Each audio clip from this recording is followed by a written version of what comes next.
Bismillahirrahmanirrahim. Assalamualaikum warahmatullahi wabarakatuh. Alhamdulillahirabbil alamin. Kita masih bisa mengikuti pembelajaran mata kuliah kajian pendidikan matematika dalam keadaan sehat walafiat. Meskipun dalam masa pandemi seperti ini, mudah-mudahan kita selalu diberikan kesehatan dan keselamatan. Yang terhormat Ibu Depi selaku dosen pengampu mata kuliah kajian pendidikan matematika serta teman-teman yang saya banggakan. Marilah kita panjatkan puji dan syukur kehadirat Allah Subhanahu wa taala yang telah memberikan rahmat kesehatan dan keselamatan kepada kita semua sehingga kita masih bisa mengikuti pembelajaran pada Senin pagi ini. Perkenankan saya memperkenalkan diri, saya Devi Rismayanti selaku moderator dari kelompok 8 yaitu kelompok terakhir pada kelas ini. Kami akan membahas tentang kemampuan berpikir atau potensi. Pada kesempatan kali ini saya tidak sendiri, saya ditemani oleh beberapa anggota lainnya. Yang pertama ada Devia Mutiara Rizkia, dan yang kedua ada saya sendiri Devi Rismayanti. Yang ketiga ada Eiben Heizer, dan yang terakhir ada Neng Ani Karleni. Pada pembahasan kali ini, ada beberapa submateri yang akan kami bahas. Yang pertama tentang daya matematika. Pada daya matematika, kami akan membahas tentang kemampuan reinvention, menyusun konjektur, reasoning atau penalaran, yang akan dijelaskan oleh Devia.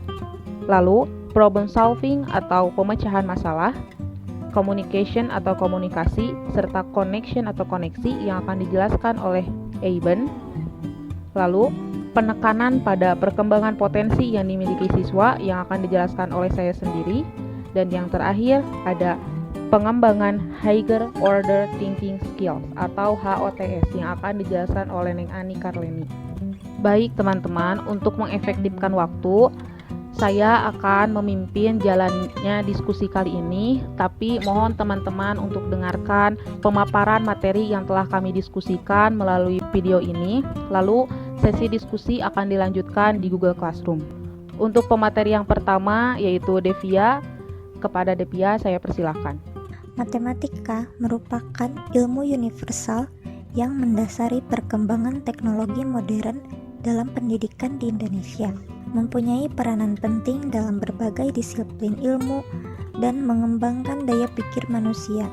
Matematika dapat mengembangkan cara berpikir logis, sistematis, dan cermat. Hal ini karena sifat matematika yang hierarkis, dinamis, deduktif, dan generatif. Salah satu inovasi dalam pendidikan matematika adalah yang berkaitan dengan pembelajaran matematika. Pembelajaran matematika hendaknya lebih mengutamakan pada pengembangan daya matematika siswa yang meliputi kemampuan menemukan kembali atau reinvention, menyusun konjektur dan menalar secara logis atau mathematical reasoning, menyelesaikan soal yang tidak rutin dan menyelesaikan masalah atau mathematical problem solving, berkomunikasi secara matematik atau mathematical communication, dan mengaitkan ide matematis dengan kegiatan intelektual lainnya atau mathematical connection. Menurut Wardani 2005-1. Adapun tujuan atau kemampuan yang harus dicapai yang dirinci menjadi 5 indikator. Yang pertama, mengidentifikasi kecukupan data untuk pemecahan masalah.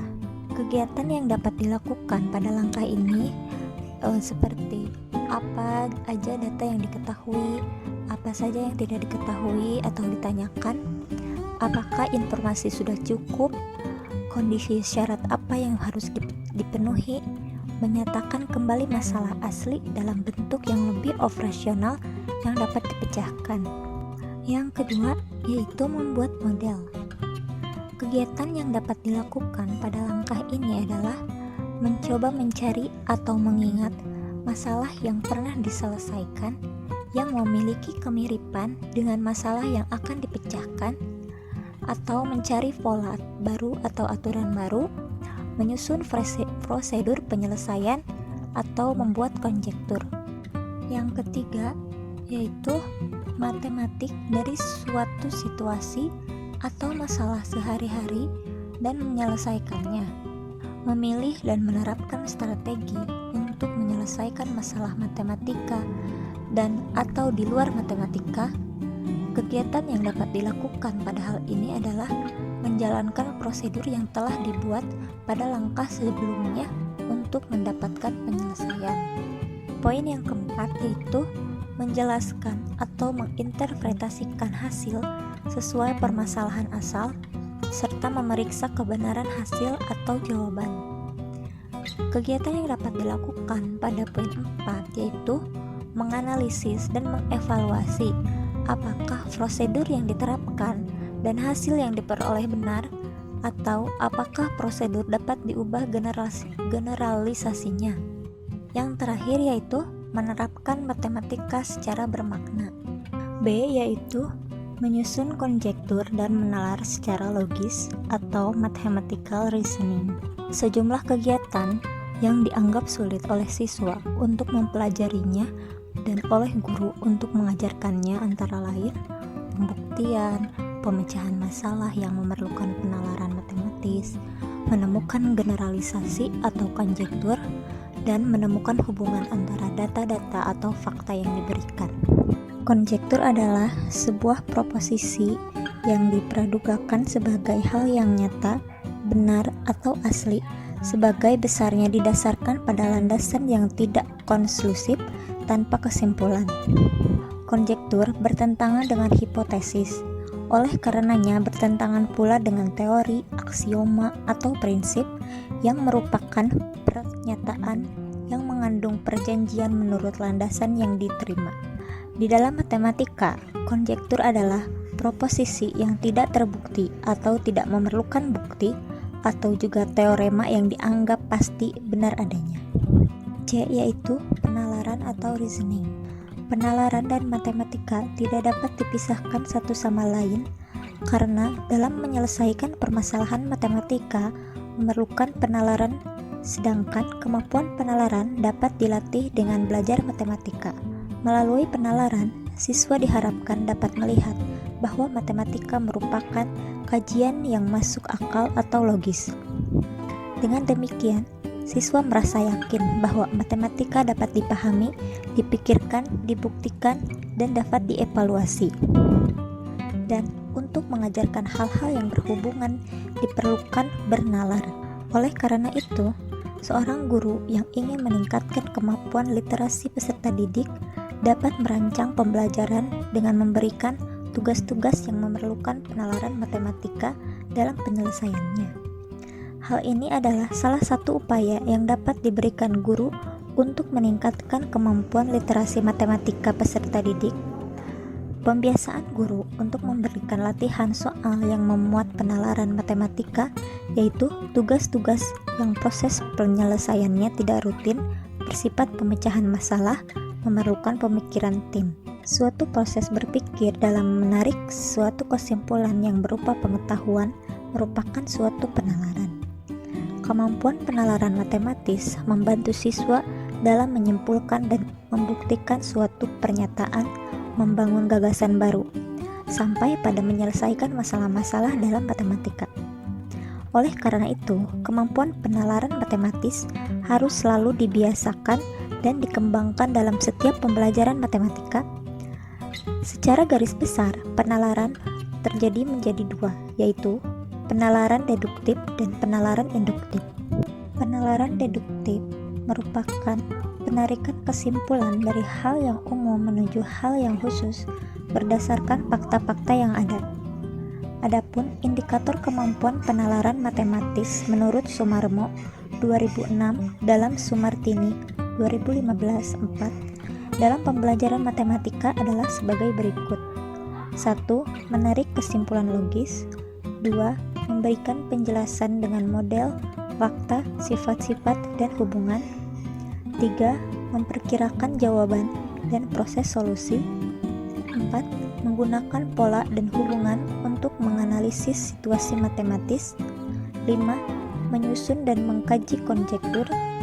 6. Merumuskan lawan mengikuti aturan inferensi, memeriksa validitas argumen. 7. menyusun argumen yang valid. 8. Menyusun pembuktian langsung, tak langsung, dan menggunakan induksi matematis. Penalaran induktif merupakan suatu proses berpikir dengan mengambil suatu kesimpulan yang bersifat umum atau membuat suatu pernyataan baru dari kasus-kasus yang khusus. Sumarmo 2010 dalam Sumatini 2015-4 mengemukakan beberapa kegiatan yang tergolong penalaran induktif, yaitu sebagai berikut. A. Transduktif, yaitu menarik kesimpulan dari suatu kasus atau sifat khusus yang satu diterapkan pada kasus yang khusus lainnya. B. Analogi, yaitu penarikan kesimpulan berdasarkan keserupaan data atau proses. C. Generalisasi, yaitu penarikan kesimpulan umum berdasarkan sejumlah data yang teramati. D. Memperkirakan jawaban, solusi, atau kecenderungan interpolasi dan ekstrapolasi.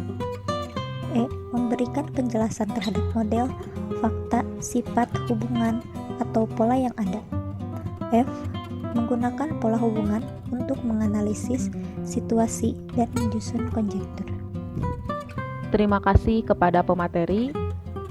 Dilanjutkan oleh pemateri selanjutnya. Problem solving atau pemecahan masalah. Pemecahan masalah adalah proses berpikir untuk menentukan apa yang harus dilakukan ketika kita tidak tahu apa yang harus kita lakukan. Pemecahan masalah secara sederhananya merupakan proses penerimaan masalah sebagai tantangan untuk menyelesaikan masalah tersebut. Pemecahan masalah merupakan bagian dari kurikulum matematika yang sangat penting, karena dalam proses pembelajaran maupun penyelesaian, siswa dimungkinkan untuk memperoleh pengalaman menggunakan pengetahuan serta keterampilan yang sudah dimiliki. Menurut Kulilik dan Rudnick, ada 5 tahap dalam memecahkan masalah, yaitu 1. Membaca. Membaca adalah aktivitas yang dilakukan siswa pada tahap ini adalah mencatat kata kunci, bertanya kepada siswa lain apa yang sering ditanyakan pada masalah, atau menyatakan kembali masalah ke dalam bahasa yang lebih mudah dipahami atau lebih sederhana. 2. Mengeksplorasi. Proses ini meliputi pencarian pola untuk menentukan konsep atau prinsip dari sebuah masalah. Pada tahap ini, siswa mengidentifikasi masalah yang diberikan, menyajikan masalah ke dalam cara yang mudah dipahami. Pertanyaan yang digunakan pada tahap ini adalah seperti apa masalah tersebut. 3. Memilih suatu strategi. Pada tahap ini, peserta didik menarik kesimpulan atau membuat hipotesis mengenai bagaimana cara menyelesaikan masalah yang ditemui berdasarkan apa yang sudah diperoleh pada 2 tahap pertama sebelumnya. 4. Menyelesaikan masalah. Pada tahap ini, semua keterampilan matematika seperti menghitung dilakukan untuk menemukan suatu jawaban. 5. Meninjau kembali dan mendiskusikannya. Pada tahap ini, siswa mengecek kembali jawaban dan melihat variasi dari cara memecahkan masalah. Rendahnya kemampuan pemecahan masalah akan berakibat pada rendahnya kualitas sumber daya manusia. Hal ini dikarenakan selama ini pembelajaran kurang memberikan kesempatan kepada siswa untuk mengembangkan kemampuannya dalam memecahkan masalah. Untuk meningkatkan kemampuan pemecahan masalah siswa, perlu didukung oleh metode pembelajaran yang tepat. Salah satu pembelajaran yang untuk meningkatkan kemampuan pemecahan masalah adalah pembelajaran berbasis masalah atau problem-based learning. Komunikasi adalah proses menuangkan ide atau gagasan dan pemahaman matematis menggunakan angka, gambar, dan kata. Dalam beragam komunitas, termasuk di dalamnya guru, teman sebaya, kelompok, atau kelas. Isoda mengatakan bahwa guru yang ideal menolong siswanya untuk belajar dengan tidak mengutamakan jawaban tetapi bagaimana merefleksikannya, karakterisasinya, dan mendiskusikan masalah, serta bagaimana mereka berinisiatif sendiri, membentuk atau menemukan jawaban yang valid. Dalam hal ini, siswa dituntut untuk melakukan investigasi di mana mereka memformulasikan masalah, merencanakan penyelesaian, dan interpretasi informasi, menyimpulkan jawaban. Mengkomunikasikan apa yang telah mereka pelajari, dan memformulasikan perluasan masalah. Jadi, dalam hal ini, kemampuan komunitas matematis merupakan hal yang sangat penting dan harus dimiliki oleh siswa. Isoda selanjutnya mengusulkan beberapa komponen komunikasi matematis, yaitu 1. Menggunakan bahasa yang tepat untuk mempromosikan pemahaman konseptual dan diskursus. 2. Menekankan penalaran logis.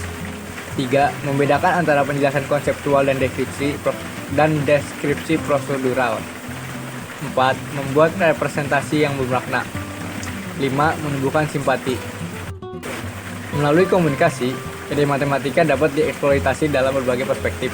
Cara berpikir siswa dapat dipertajam, pertumbuhan pemahaman dapat diukur, pemikiran siswa dapat dikonsolidasikan dan diorganisir.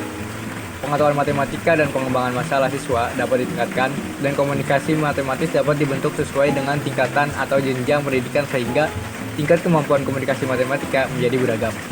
Oleh karena itu, komunikasi matematis sangat penting karena matematika tidak hanya menjadi alat berpikir yang membantu siswa untuk mengembangkan pola, menyelesaikan masalah, dan menarik kesimpulan, tapi juga sebagai alat untuk mengkomunikasikan pikiran, ide, dan gagasan secara jelas, tepat, dan singkat.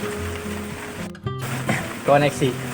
Koneksi berasal dari kata dalam bahasa Inggris connection, yang berarti hubungan atau kaitan. Kemampuan koneksi matematika dapat diartikan sebagai kemampuan menghubungkan atau mengaitkan matematika. Menurut NCTM, pada tahun 1989, ada dua tipe umum koneksi matematika, yaitu modeling connection dan mathematical connection. Modeling connection merupakan hubungan antara situasi dengan masalah yang muncul di dunia nyata atau dalam disiplin ilmu yang lain dengan representasi matematikanya. Sedangkan mathematical connection adalah hubungan antara dua representasi ekuivalen dan antara proses penyelesaian dari masing-masing representasi. Versi matematika juga memfasilitasi siswa untuk tidak hanya mengetahui kemampuan matematika, tapi juga dapat mengetahui simbol-simbol matematika, prosedur matematika sebagai alat hitung, dan melalui cara ini siswa dapat lebih mengetahui prosedur pengajaran matematika. Menurut Lappan, proses pembelajaran matematika memiliki 11 kunci, salah satunya adalah connection matematikal yang dideskripsikan. Dengan demikian, dapat ditarik kesimpulan bahwa kemampuan koneksi matematik adalah salah satu komponen kemampuan berpikir tingkat tinggi melalui kegiatan yang meliputi mendefinisikan bagaimana cara untuk menyelesaikan suatu permasalahan sehari-hari, situasi-situasi, dan ide-ide matematika yang saling berhubungan ke dalam bentuk model matematika. Serta siswa dapat menerapkan pengetahuan yang didapatkan untuk menyelesaikan suatu masalah ke masalah yang lain, sehingga siswa lebih mengetahui mengenai prosedur dalam pekerjaan matematika. Kemampuan koneksi matematika dapat dimunculkan dengan melibatkan siswa secara aktif dalam proses pembelajaran. Terima kasih kepada pemateri. Saya akan menjelaskan tentang menekankan pada potensi yang dimiliki siswa. Sebagaimana yang kita ketahui dari penjelasan-penjelasan sebelumnya mengenai berbagai pengertian yang mengungkapkan tentang potensi, menegaskan bahwa setiap peserta didik memiliki kesanggupan, daya, dan mampu berkembang.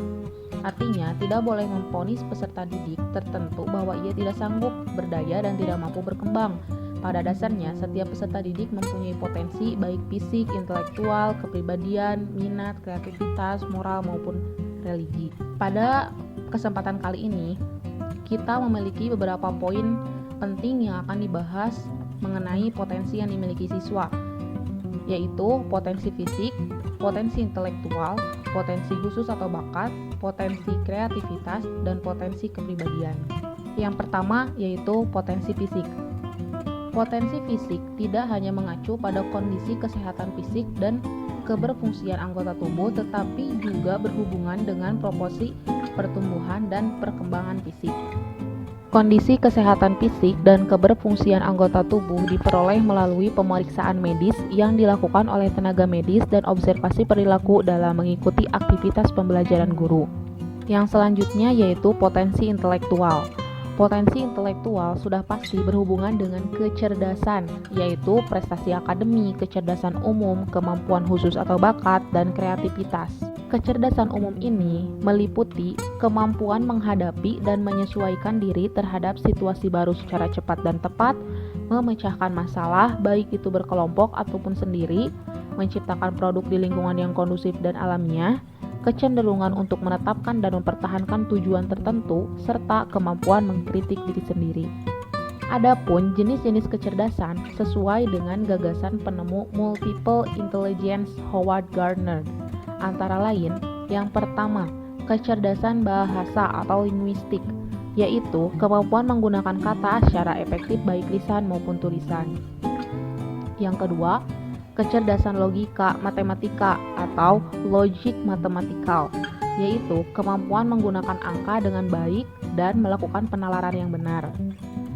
Yang ketiga, kecerdasan ruang atau spatial merupakan kemampuan mempersepsi dunia spasial visual atau relasi pandang ruang secara akurat dan mentransformasikan persepsi dunia spasial visual tersebut, meliputi kepekaan terhadap warna, garis, bentuk, ruang, dan hubungan antar unsur tersebut.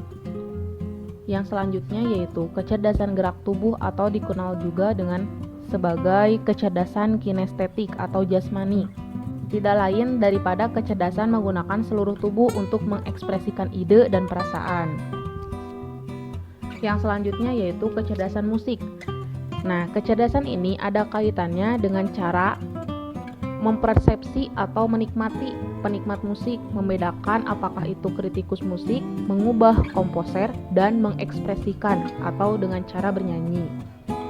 Yang selanjutnya yaitu kecerdasan antar pribadi atau interpersonal, yaitu kemampuan membangun, mempertahankan, dan memulihkan hubungan interpersonal, mempersepsi dan membedakan susunan hati, maksud, motivasi, serta perasaan orang lain juga terkategori sebagai kecerdasan antar pribadi.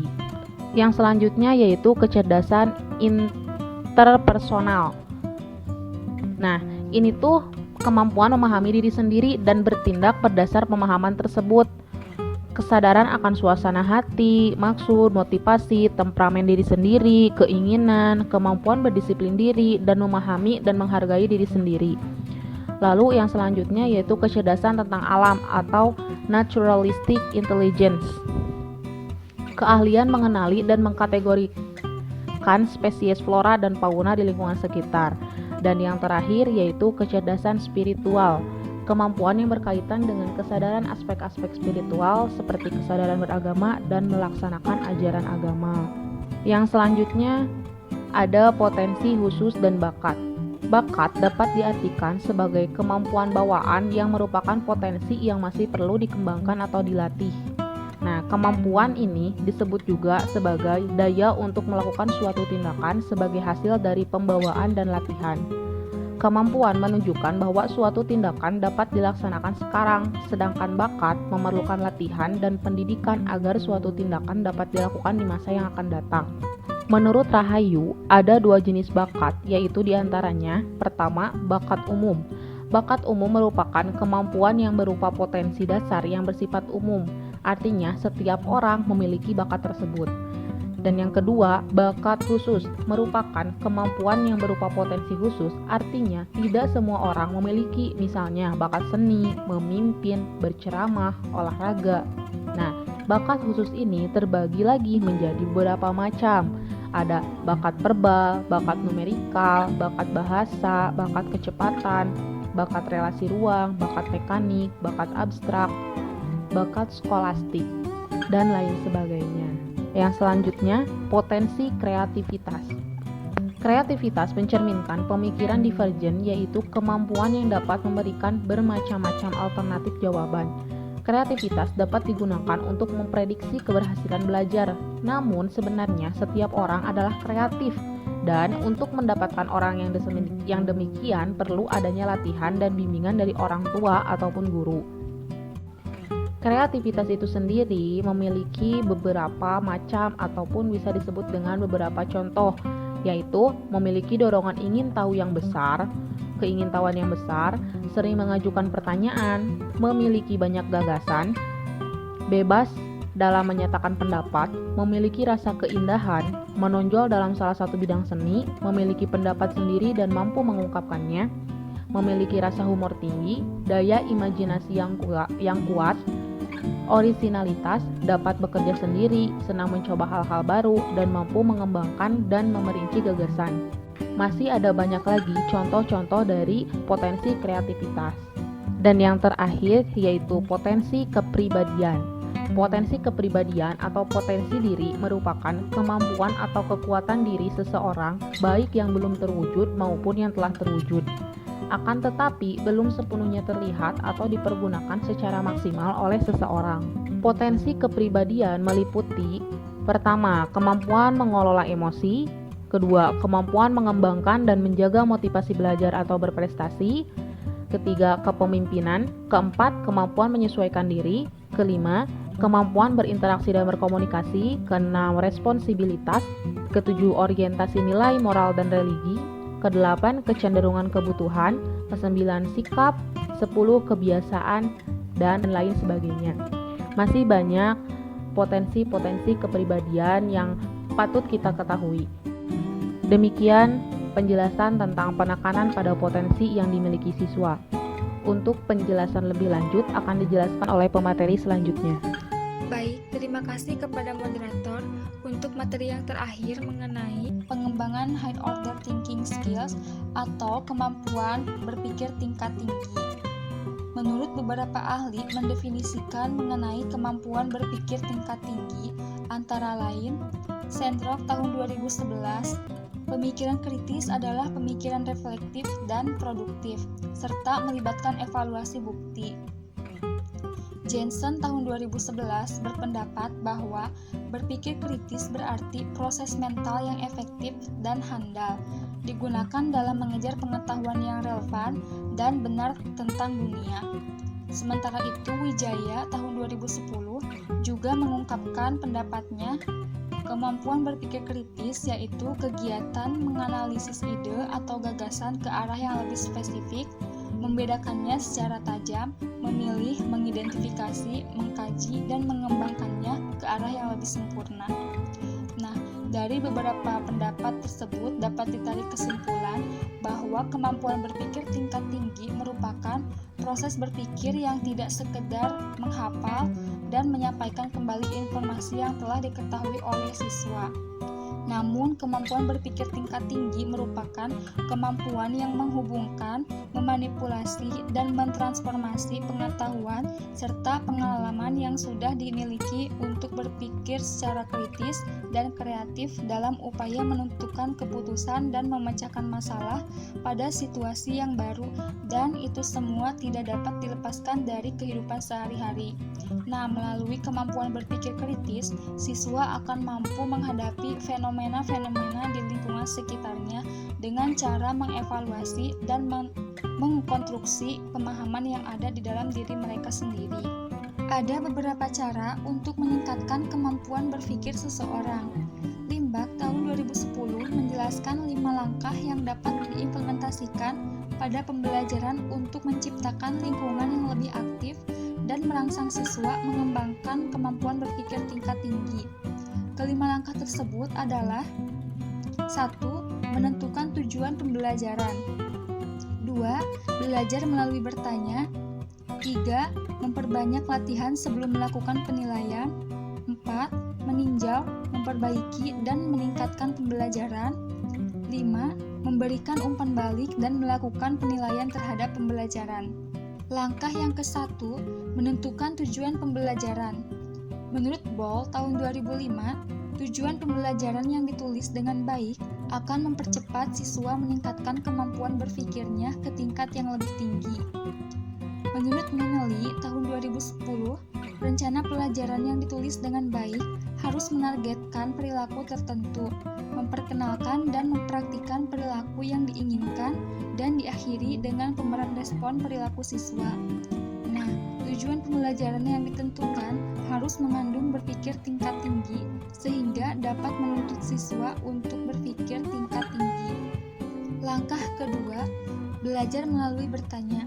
Limbach tahun 2010 mengungkapkan bahwa bertanya merupakan teknik pembelajaran yang berpengaruh terhadap kemampuan berpikir siswa. Pertanyaan yang dilontarkan guru mengarahkan siswa berpikir sesuai dengan tingkat pertanyaan yang diberikan. Jika pertanyaan yang diberikan mengandung berpikir tingkat tinggi, dengan otomatis siswa akan berpikir lebih tinggi untuk menjawab pertanyaan tersebut. Menurut Manley tahun 2010, semua siswa membutuhkan pengalaman menghadapi pertanyaan dengan level lebih tinggi setelah mereka terbiasa dengan konsep. Nah, pertanyaan dapat dibedakan menjadi dua, yaitu pertanyaan konvergen dan pertanyaan divergen. Pertanyaan konvergen adalah pertanyaan yang mencari satu atau lebih jawaban benar yang sangat spesifik, sedangkan pertanyaan divergen mencari berbagai jawaban yang benar. Pertanyaan konvergen biasanya digunakan untuk menanyakan level yang lebih rendah. sedangkan pertanyaan divergen dapat mengukur level yang lebih tinggi. Langkah ketiga, memperbanyak latihan sebelum melakukan penilaian. Praktek merupakan hal yang sangat penting dilakukan untuk menguasai keterampilan apapun. Siswa perlu diberi kesempatan untuk mempraktikkan pengetahuan, keterampilan, dan sikap yang akan dievaluasi. Menurut Manley tahun 2010 halaman 9, agar siswa dapat berpikir tingkat tinggi, siswa harus mengajukan argumen, menyatakan pendapat, mencari bukti, mengkritik bukti, dan berpikir dengan adil. Siswa dapat berlatih mengemukakan maupun mengkritik argumen menggunakan berbagai sumber pengetahuan mereka. Nah, oleh karena itu, perlu memilih kegiatan belajar yang memungkinkan siswa untuk berlatih maupun mempraktikkan ilmu yang mereka dapatkan. Langkah keempat, meninjau, memperbaiki, dan meningkatkan pembelajaran. Guru harus terus berusaha memperbaiki pembelajaran mereka sehingga teknik maupun metode yang digunakan benar-benar membuat siswa berpikir tingkat tinggi. Guru juga perlu memantau kegiatan di kelas dan partisipasi siswa. Hal ini akan membuat siswa untuk lebih bertanggung jawab terhadap pembelajaran. Guru juga dapat mengumpulkan umpan balik dari siswa tentang materi yang sudah mereka pahami dan materi yang belum mereka pahami. Selanjutnya, guru dapat melakukan perbaikan terhadap materi yang belum mereka pahami maupun membuat pengayaan. Langkah kelima, memberikan umpan balik dan melakukan penilaian terhadap pembelajaran. Guru perlu memberitahukan kepada siswa standar penilaian pembelajaran yang akan digunakan. Selanjutnya, guru dapat memberikan umpan balik kepada siswa mengenai proses pembelajaran. Menurut Manley tahun 2012, umpan balik dan penilaian siswa memberikan sumber informasi langsung dan signifikan untuk proses penilaian berbasis hasil dalam mengevaluasi teknik mengajar siswa, prestasi, kegiatan belajar khusus, kursus, program departemen, dan lain-lain. Melalui umpan balik ini, siswa diajak untuk menilai kinerjanya sendiri. Umpan balik guru seperti penilaian dapat digunakan untuk mengevaluasi kualitas siswa. Dalam mengembangkan kemampuan berpikir tingkat tinggi pada siswa, dapat membantu siswa untuk membuat kesimpulan dengan mempertimbangkan data dan fakta yang terjadi di lapangan. Ennis menyebutkan bahwa kemampuan berpikir tingkat tinggi dikelompokkan menjadi 5 aspek, yaitu sebagai berikut. Yang ke-1, elementary clarification atau memberikan penjelasan dasar, yang meliputi fokus pada pertanyaan, yaitu dapat mengidentifikasi pertanyaan atau masalah, dapat mengidentifikasi jawaban yang mungkin, dan apa yang dipikirkan tidak keluar dari masalah. Pada menganalisis pendapat, yaitu dapat mengidentifikasi kesimpulan dari masalah, dapat mengidentifikasi alasan, dapat menangani hal-hal yang tidak relevan dengan masalah, dan berusaha mengklarifikasi suatu penjelasan melalui tanya jawab. Kedua, the basis for the decision, atau menentukan dasar pengambilan keputusan, yang meliputi mempertimbangkan apakah sumber dapat dipercaya atau tidak, mengamati dan mempertimbangkan suatu laporan hasil observasi. Ketiga, inference atau menarik kesimpulan, yang meliputi mendeduksi dan mempertimbangkan hasil deduksi, menginduksi dan mempertimbangkan hasil induksi, membuat dan menentukan pertimbangan nilai. Keempat, advanced clarification atau memberikan penjelasan lanjut, yang meliputi mendefinisikan istilah dan mempertimbangkan definisi tersebut, serta mengidentifikasi asumsi. Dan yang kelima, supposition and integration atau memperkirakan dan menggabungkan, yang meliputi mempertimbangkan alasan atau asumsi-asumsi yang diragukan tanpa menyertakannya dalam anggapan pemikiran, menggabungkan kemampuan dan karakter yang lain dalam penentuan keputusan. Sekian yang dapat saya sampaikan, semoga bermanfaat. Saya kembalikan kepada moderator. Terima kasih kepada pemateri. Demikian penjelasan dari kami tentang kemampuan berpikir potensi. Mudah-mudahan apa yang kami jelaskan tadi bisa sampai maksud dan tujuannya, bisa dipahami oleh teman-teman semua. Saya mewakili teman-teman dari kelompok 8 mengucapkan terima kasih atas perhatiannya dan mohon maaf apabila terdapat tutur kata yang kurang berkenan. Kami menunggu kritik dan saran dari teman-teman semua. Mudah-mudahan pandemi sekarang cepat berlalu sehingga kita bisa belajar dengan tatap muka langsung. Tetap jaga kesehatan, tetap jaga keselamatan, tetap bahagia, dan sampai jumpa. Sekali lagi terima kasih atas perhatiannya. Wassalamualaikum warahmatullahi wabarakatuh.